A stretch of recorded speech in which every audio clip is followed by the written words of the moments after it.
All right. Uh, Welcome to the second episode of Gooner Daily Pod, the Arsenal video podcast here on the Sports Talk Line Network.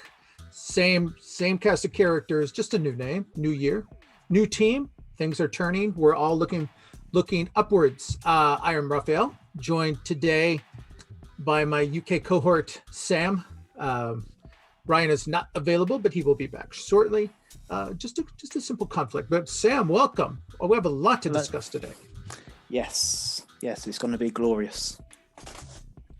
All right, so welcome again. I'll run you through the topics of discussion on a day where the transfer pot for Arsenal Football Club went from simmer to, I want to say boiling, but it's bubbling.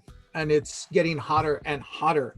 Let's start with some obvious names. Obviously, at the beginning, Sead Kolasinac went to Schalke on loan.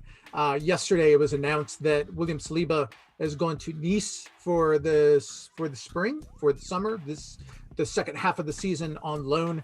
Hopefully, that'll get his career back on track. He can come back in the summer and fight for a position on the squad. But outgoings continue to be hot. Lots of rumors. Earlier, Socrates, it looked like he might be buying out his contract. It just come out in the last hour or two, Sam. The Genoa are in for him for a possible purchase, not a loan, but a purchase, which would take some money off the books. It's also come to light in the last couple of hours that Shkodran Mustafi is now being pursued by Lazio. He's a player of interest for that club. And then two big rumors about the big lightning rod. Mesut Ozil. First, that he might be going back to Turkey. Fenerbahce is interested in him. But then again, probably in the last hour, that his on-again, off-again dalliance with DC United and MLS here in the United States is back on. Sam, I don't think it matters to Arsenal fans which club. I think it's just, will it happen? Judging by what's going out there in the news at the moment, it looks like it's extremely likely. I think Mesut has finally, how do I put this? Plucked up the energy, so to speak, to finally get up off his arse and vacate the Emirates and vacate the club. So, in terms of where he goes, I think, depending on what side of the Ozil fence that you are, is dependent on whether you care much about it. For me, the thing that I care most about is Arsenal Football Club, and for him to be out, that would be extremely good news for us. But ultimately, if as I say, you're on the other side of that argument and you are a big fan of Mesut Ozil, then potentially I'd be wanting him to explore new lands, so possibly the MLS. The Turkish league isn't exactly the strongest, but Fenerbahce has always been close to Mesut. So it's interesting in terms of the possibilities for him, because I believe that Mesut Ozil's already got a company out in America, 39 Steps, which is a coffee company, I believe. So it'll be interesting to see if he does actually land there. And obviously our good friend at the podcast, Chris Wheatley, has the exclusive on that one. So it's definitely interesting to see where Mesut actually lands. But it'll be, as I say, all the best to him. For me, I'm just glad that he's potentially out. And in terms of potential financial health, we were doing a little back of the envelope math here. Lucas Torreira looks like another piece of a factoid that's just come out this afternoon or this evening, depending on where you are. Looks like he's extending his loan with Atletico Madrid, assuming they're taking his full salary right now. That's $75K per week.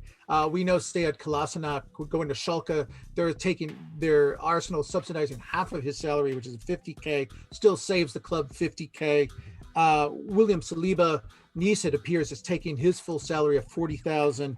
Ozil, we're going to assume wherever he goes, Arsenal is willing to move him, willing to subsidize a huge chunk of his salary. So we're looking maybe at Arsenal getting realizing a profit of about 80,000. And again, with Socrates, if he's purchased, that's another 92,000, his full weekly salary off the books. Just doing some quick math here. With those 6 players, those 5 players, Arsenal could be getting just under 400,000 pounds per week off their payroll, which gives them some latitude to go out and buy. And we'll talk about potential buys in a moment. But what I think, Sam, going back, we want to segue. It was just not that long ago, just a few days ago, Arsenal thrashed West Brom 4-0. What's come to light from that, obviously, is that Arsenal has a 10.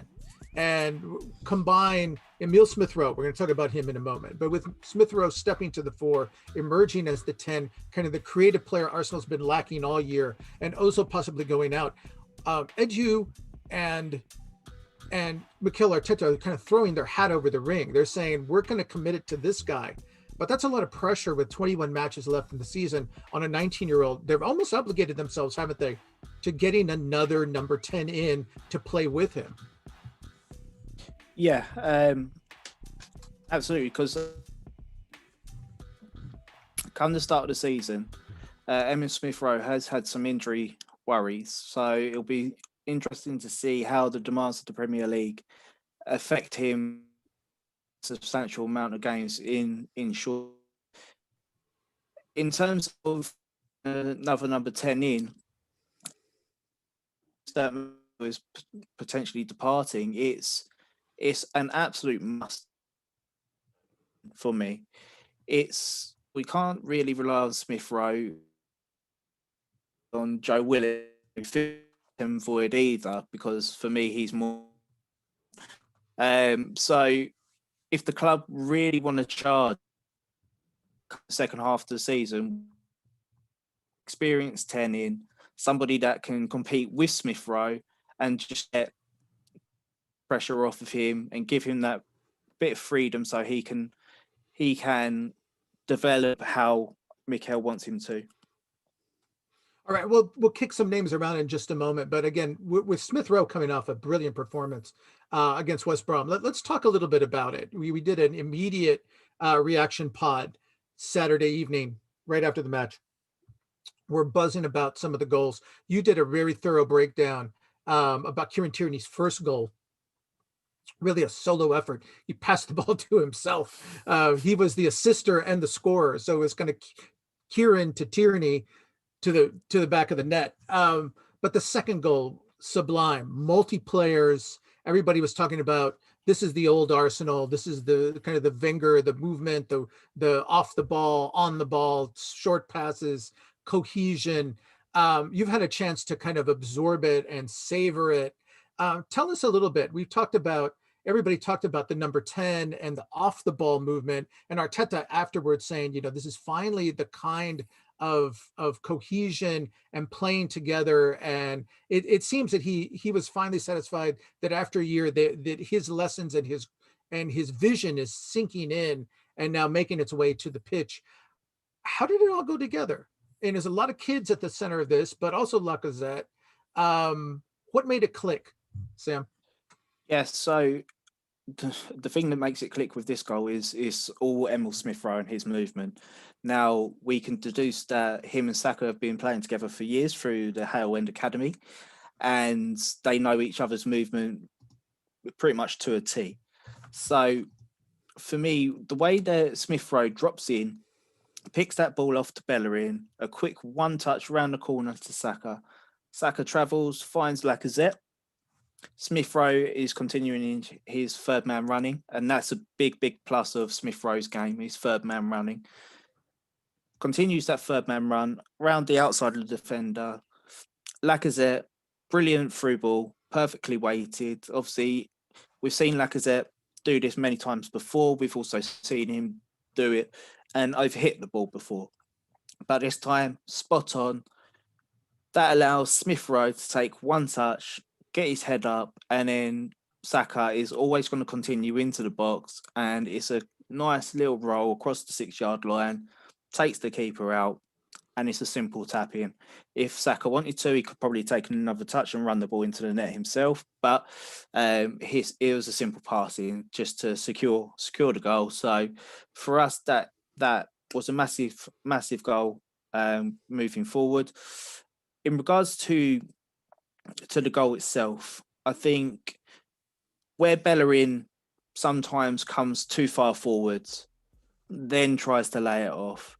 This time he stayed back. He come about 10 yards into the opposition half, gets Smith Rowe, gets him the ball early. Smith Rowe is the instant touch around the corner, takes out the midfielder, and from there it's all about his running, because some players will just go, okay, I've touched it round the corner, it's with our player now, I'll hold position whilst they go and attack. But with Smith Rowe, we've got the defensive midfield behind him. He realised that he didn't need to stay there, and he's literally taken the outside route, which is a really smart positional play as well. So taking that outside route allows the play to continue inside with Saka and Lacazette, and continuing and managing to keep himself onside as well. That's a testament again to his positional play. So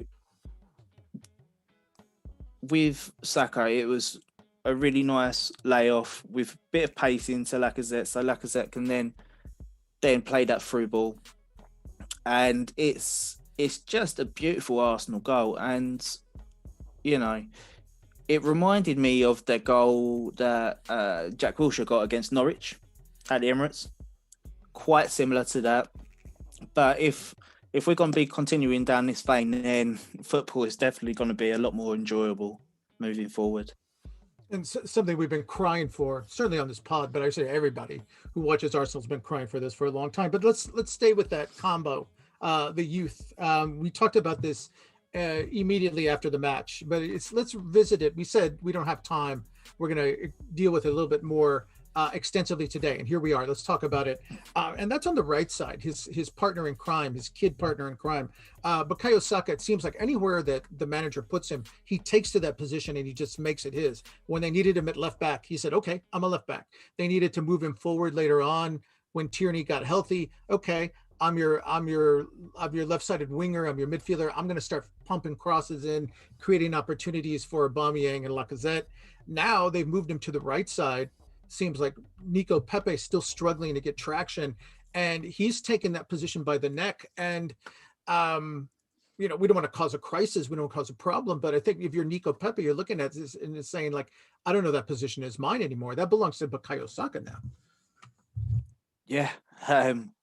Again, it's testament to Bukayo and how he demonstrates his desire to make a position his when he's selected in the positions by the manager. And with him, he tends to cut inside, but sometimes when the defender sees that it's a bit predictable, he'll just chop on the outside and try and deliver the ball in. And if we saw where he was cutting inside, the balls that he was putting into the back post took out the entirety of their back line, more or less. And we got unlucky on a few occasions with Aubameyang coming in at the back post. With him, it enables him also to come inside and link up. So he's not a traditional winger in that essence on the right. He's more of an inverted winger, so it allows him to come in and use his left foot a lot more, a bit like Nico Pepe does. But I just feel with Saka, if he's coming inside, his link-up play is a bit better because he gets his head up early and sees the pass and is able to lay the ball off and then move into another dangerous position. But whereas Pepe, he gets his head down, tries to beat 2 or 3 players, doesn't see the pass, and then he's trying to do it all on his own, essentially. So it's certainly interesting to see what will happen. But if we're taking the game against West Bromwich Albion as well, is that we had Pepe and Willian both on the bench. It was more interestingly that Willian come off the bench instead of Pepe. So if that's an indication of the pecking order, then Pepe's got a hell of a lot of work to do to get back up into this starting 11. And I know some players take a long time to acclimatise to the league. We might be seeing that with Pepe. I don't want to be jumping on the bandwagon of we need to get rid of Pepe yet. But I think if nothing picks up in the next 6 months, some serious questions have got to be asked. All right. I want to stay with Saka even more, because we were lamenting earlier in the season what's happened to his crossing ability. We saw him being so effective early, down the stretch post-COVID when they were charging towards the cup, and he was on the left side just laying beautiful balls into the box, and that ability seemed to evade him. And even off free kicks from corners, his ability to put crosses in the box is really kind of abandoning him. Lots of low crosses, easily kicked out. These last two matches, though, Sam, that's come back, and he's got a lot of freedom. We see him, I know in the Brighton game, he was feeding, I remember just at the beginning of the second half, he really jump-started things with a wonderful feed into Aubameyang. Keeper just made this bang-bang kind of lucky save. But from that side, and then we saw it on this other yesterday, on the weekend, from the right side, it seems that the manager's got enough confidence in him to say, you can do, we saw Nico Pepe do that, but Saka's got that same freedom too, and that seems to have revitalized his game. As you said, his vision is there, but that the cross is back, and all the benefits are coming from that. Yeah, I think in terms of his crossing ability coming back, I think a lot of that is down to confidence as well. I think you saw when he had a dip in confidence, his crossing really suffered. I know it sounds a bit silly putting it down to that, but it seems that he's a confidence player that needs confidence, needs things to be going his way for it to truly see and reap the benefits of it. And that's a byproduct of most youngsters nowadays. And with this, it's a big benefit for us with that crossing coming back, because it gives us a lot more variation in the play. And if we're able to get the ball in and whip it into dangerous areas, if you've got Lacazette there, he's more of a poacher now than trying to do everything else. He's going to be in the box. We saw on the fourth goal, we see it before, as Ryan said on the last pod, that away, I think it was at Brighton, same situation.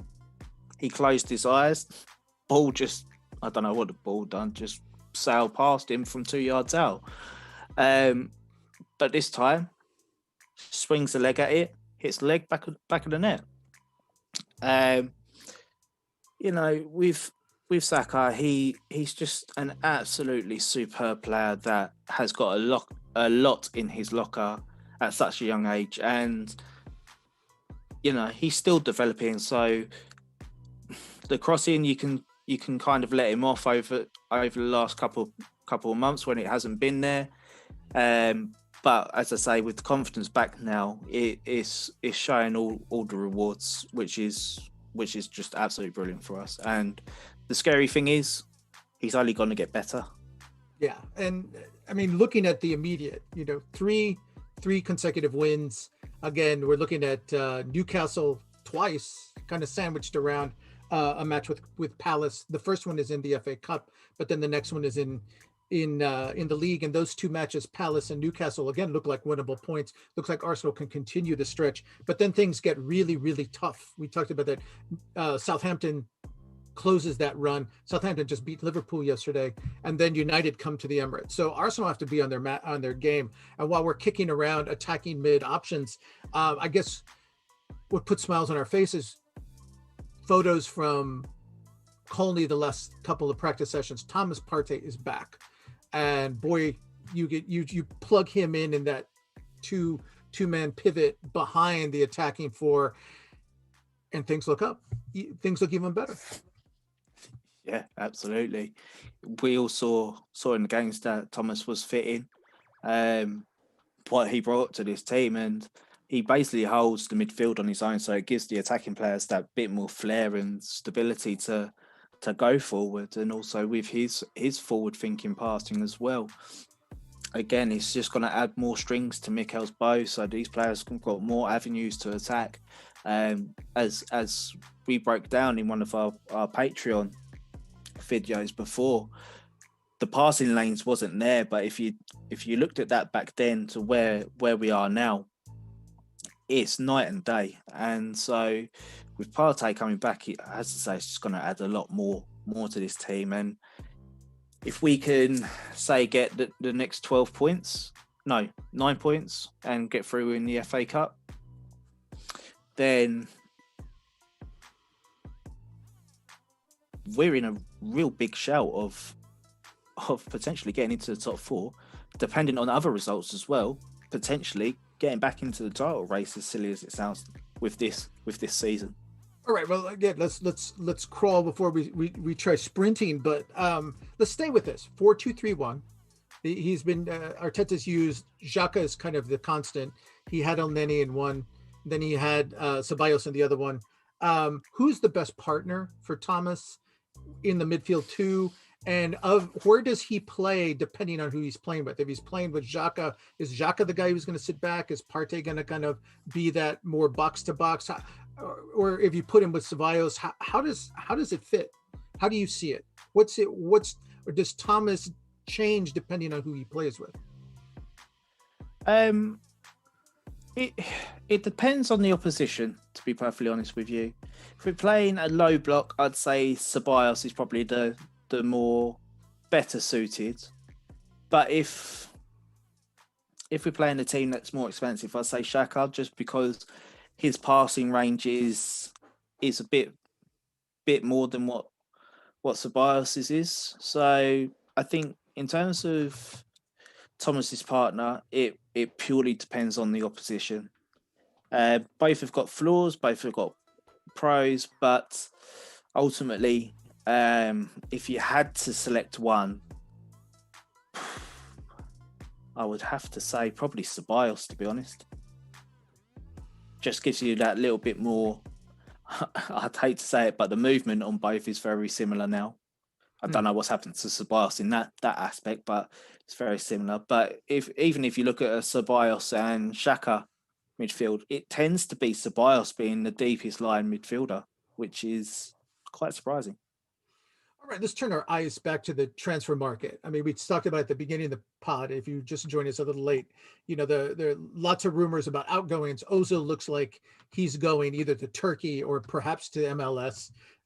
It looks like Socrates is going to Genoa. It's going to Italy. Lazio is coming in, or at least eyeing Skodran Mustafi.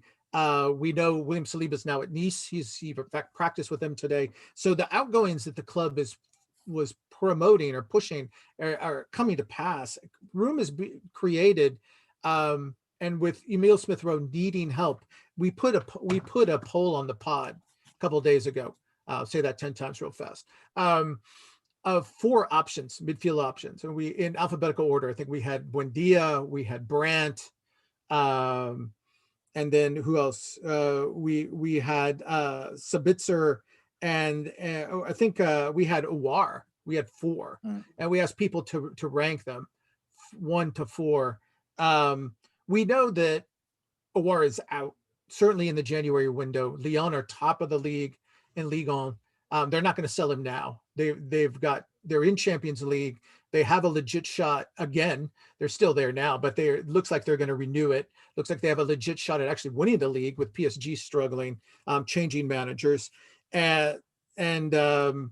Again, it looks like Brandt, Dortmund threw some cold water on that first with some reports that they've lowered the price on him, but then we're seeing reports that Arsenal kind of going cold on him. Isco, it seems that a couple of Spanish papers have said Arsenal's cool to that idea. If we're doing the process of elimination, there are 2 names, Sam, both closely linked. First is Buendia at Norwich. 2 stories yesterday that he would like to come to Arsenal, but that Norwich is asking for upwards of £40 million for him in transfer.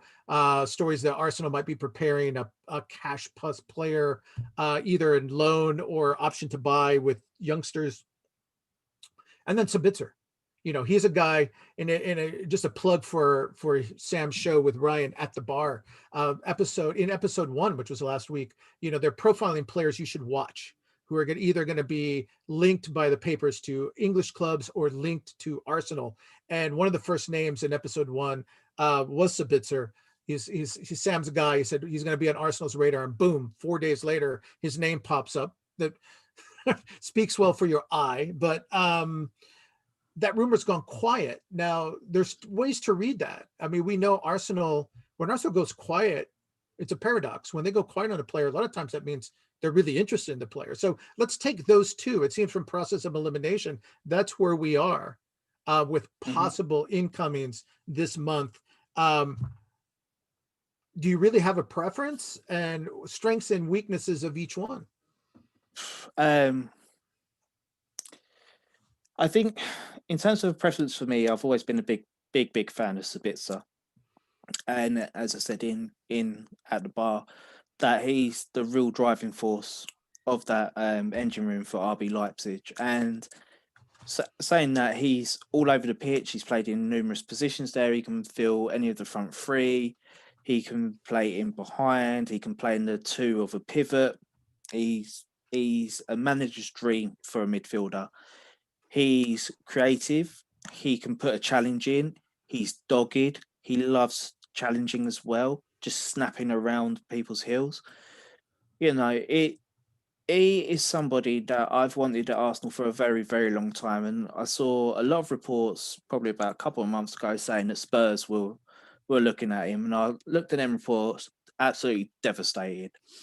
Done at the bar, then the Arsenal rumours come up. So I think if Mikel's seriously having a look at Sabitzer, now is the time to move for him, because ultimately he's going to have a year left on his contract in the summer. A lot of clubs, big clubs, are going to have a look at him.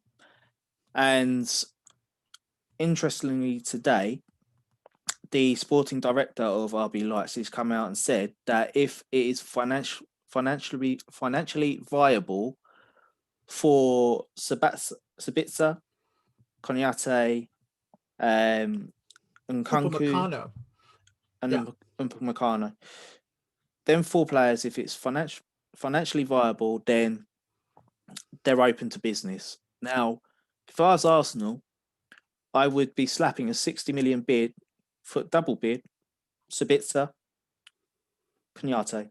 That's what I'd be doing right now. In regards to Buendia, if Arsenal can make a deal that works for Arsenal, not for Norwich, but for us, then I would also make that deal. Because ultimately, if you're potentially losing 4 players, we've already lost 1, so we've already got an open space for a player, but that's probably going to be needed for Martinelli in the Europa League. So essentially, if we get 2 more spaces open up, I'd seriously be looking at Sabitzer and Buendia in the attacking departments. If that is the case, and if we do that, then you've got potential to look at Dani Ceballos and say, actually, do we need you right now? Probably not. There's an option to cancel the loan.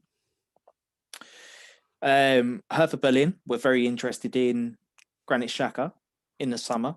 Again, that's another option. But with Buendia, he's in the top 5 leagues, taken from chance creation last year, and that includes the Championship as well. He's top of the pile of around 60 chances created, I believe. He is somebody that likes to operate on the right-hand side of midfield, but again, in a more inverted space. So he gets into the half spaces in between the fullbacks and centre-backs, and also likes to drift into that number 10 position. So he'll float along that line. He, as I say, the chance created is superb for him. He knows the league. He's very agile to it already. Obviously, with the Championship as well, it's more physical than the Premier League. He's adapted to both leagues. He's somebody that can come in and hit the ground running. A question in one of our group chats actually was, should he oust Emil Smith Rowe straight away? Obviously, we'd like new signings to work for their position, but ultimately, if they come in, they're 9 times out of 10 going to be the starting player.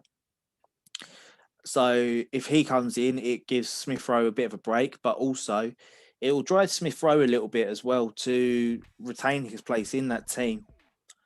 And if that is the case of Smith Rowe retaining, potentially, if we were to pay the 40 million for Bundia, that's an expensive signing for somebody that's just going to be in rotation. But ultimately, if I had the preference, it would be Sabitzer for me. It's a mouthful. Yeah, sorry about that. No, that's a lot to consider. But again, we've been talking about also bringing another defensive mid in. We were looking at targets in France, but let's stay with Konaté for a minute, because if he is available, that's a name that we were discussing back. You think back about 9 months when Upamecano was the flavor of the month. It was Thomas Partey, and we're trying to rebuild the spine, and let's just put Upamecano at the base, and let's put Thomas Partey in front of him. Well, obviously Arsenal went with Gabriel, certainly on the left side, but we're looking for right-sided complements, and both of you, well, you and Ryan were saying way back when, hey, this Konaté guy in many ways impresses me more than Upamecano, partly because, again, he's a healthier player, but again, right-sided complement. If he is available, might you jump? I imagine this is a summer target, but if he's available at a reasonable price in January, why wait? Yeah, absolutely. Why wait? This guy is an absolute monster in the back line. So you think if you've got Gabriel and Konaté playing next to each other, that is a wall at the back, and they're both quick enough to be able to cover the ground that the fullbacks leave. They're good in the challenge. They're strong. Again, he fits the profile that we've spoken about on this podcast for many months when transfer windows are around, that Mikel's is looking for: tall, athletic, quick, strong. He's very good in the air. He's good with the ball at his feet. Sometimes concentration does let him down, but again, being a young defender, it happens. But in terms of if it was Upamecano or Konaté, Upamecano's the more flash show of the two defenders, the one that's going to drive out the back line with the ball and beat a couple of players. Konaté, he is a pure defender who would just see the pass and just be able to play the ball out instead of essentially giving fans heart attacks. So for me, we've had too much of that recently. Yeah, absolutely. So for me, I think with him, if he's available for around 30 to 45 million, I'd be snapping that up all day long. All right, let's turn to a topic. We talk about how much would you pay for this player? How much could you get for that player? We play the game all the time. You play it all the time, in your groups, with your friends, at home, on your pet. You get a little calculator. You see players. You're like, what about him? What about that? You play the armchair manager. But here's a topic that we've been talking about for the last year, certainly since Mikel Arteta came to the club. We talked about how he resurrected players who were in the doghouse, people like Mustafi. You were talking about possibly Schalke being interested in Granit Xhaka, over the summer. Well, they've got their hands on Matteo Guendouzi right now, and they certainly love him. His value has gone up there. But let's talk about internally.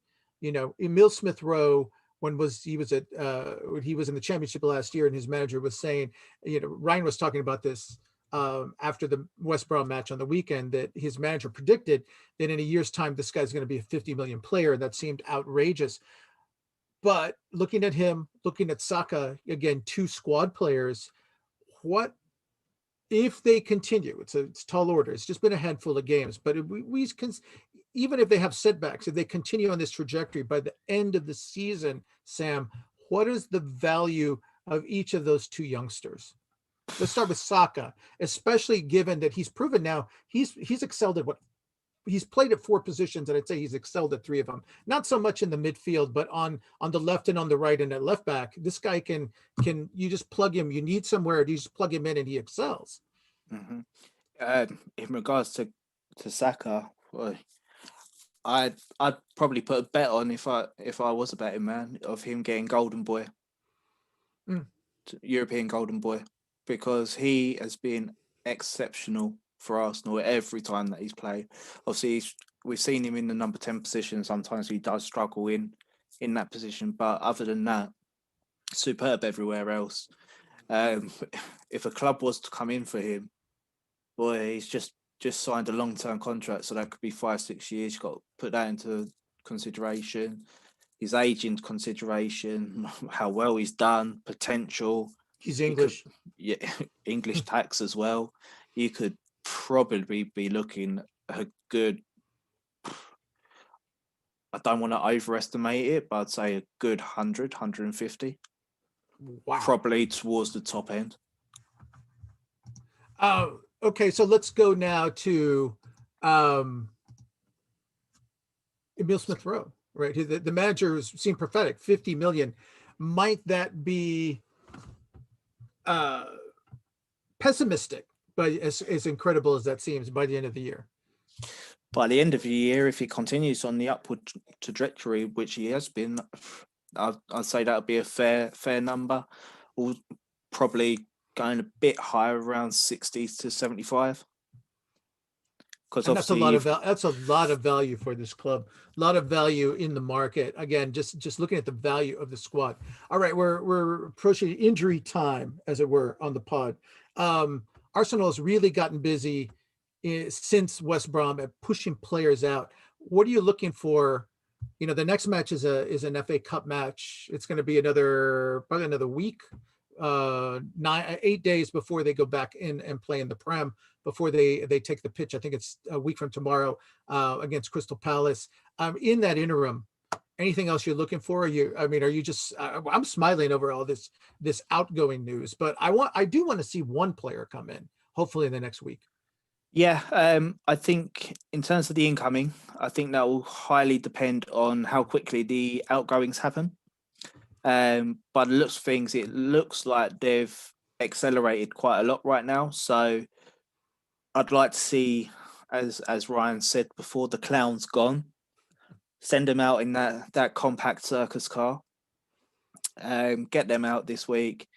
I think potentially I'd like to hear some news of a bid going in for one of the players mentioned today. I'd also like to see the club really, really push these players out. In terms of whatever deal it is on the table, just get them out. Don't want them here anymore. They're out. They are ones that, once we do that, we will see a lot more news in terms of incomings come up. So once they're out the door, news on the incomings, hopefully a bid to one of the players. And I'd like to see us batter Newcastle in the FA Cup. I don't think that we should rotate the squad too much, because obviously it's still a Premier League side that we're playing against. And that's a competition that Arsenal seem to love. So we just need to continue on the winning path and go from there, really. All right. And I'm going to add my 2 cents on that. I mean, we've talked about, the club's talked about changing the culture ever since Mikel took over. And we know that one of the things that's held them back, especially when they had that dry run early in the year, part of it was not having the system, not really having the number 10. You can talk about whether Ozil should have been played or he shouldn't have. It seems, again, that story is done. Smith Rowe has stepped forward.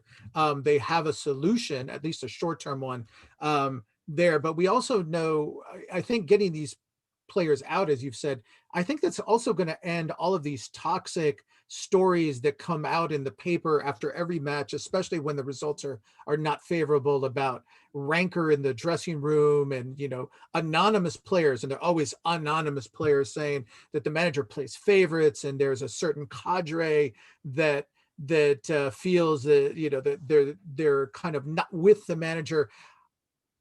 this is just speculation on my part, Sam, but I have to think that some of these outgoings kind of line up with these stories. And this is part of Mikel finally creating the outgoings are integral to creating the culture he wants. Yeah. Just to touch on that a bit further, I think in terms of Ozil moving, I really want him out as soon as possible so the Arsenal fan base can actually come back as a fan base and not be divided over a player, because so much online is, has the club treated Ozil right? Has he disrespected Ozil? Is Ozil disrespecting the manager, etc., etc.? And it's like, it's tiresome. The sooner that he goes out the door, sooner the fan base can come back and start actually concentrating on Arsenal as a team instead of concentrating on club v player and taking the player's side. Now, if that so happens takes a few Ozil fans out the club, so be it. Not fussed by that, but ultimately, I'll just want this fan base to get back together and ultimately get back on track to drive this team forward so that potentially we can get into the top four. All right. A lot to discuss moving forward. Obviously, the window has just started. We're a week into it, less than a week into it. A lot of moving parts, but all good moves, positive moves so far. When we meet again a week from today here on the pod, we will have a special guest with us, James Bench, who was with Football London, now at CBS. Was a guest on our transfer day show back in October, had a lot of good news. He's been covering the Buendia story quite closely. Sam and I and Ryan are looking forward to having him on and picking his brain. Who knows if something may come to pass in the next 7 days, but if it doesn't, I'm sure he'll have some really good inside crumbs on that possible move and other possible moves. Sam, I'm going to give you the final word. What else? I mean, I'm excited about having James back on. Again, the club seems committed. It looks like they're committed to killing the players who remain in the locker room. We're going to get you help. We have confidence in the manager, and we have confidence in you to continue driving up the table. Yeah. As you say, I think you've got it bang on there. We just need these players out and get everyone behind the manager and drive this club forward. That's ultimately the big thing that Arsenal need right now. All right, so we want to thank all of you for tuning in and staying with us for the 40 some odd minutes that we've been here. Love to have you here on Daily Gooner Pod, our new name. Again, same crew, but more Arsenal, even more Arsenal focused than before. Follow all of us on Twitter. Obviously, if you're not a member, we encourage you to join our Patreon. We have a lot of a library of telestrator breakdowns, new breakdowns. When we have interviews like this, you get them ahead of time. You get special events ahead of time. And obviously you get to be a part of a chat. We have some members who are very vigorous, regular members in a conversation. We'd love to talk to you. Look for that probably at the bottom. But on that note, we'll wrap it up here. Keep looking for good news from the market and the table. For Sam, for Ryan, who will be back with us next Tuesday, I'm Raphael, and we bid you good night.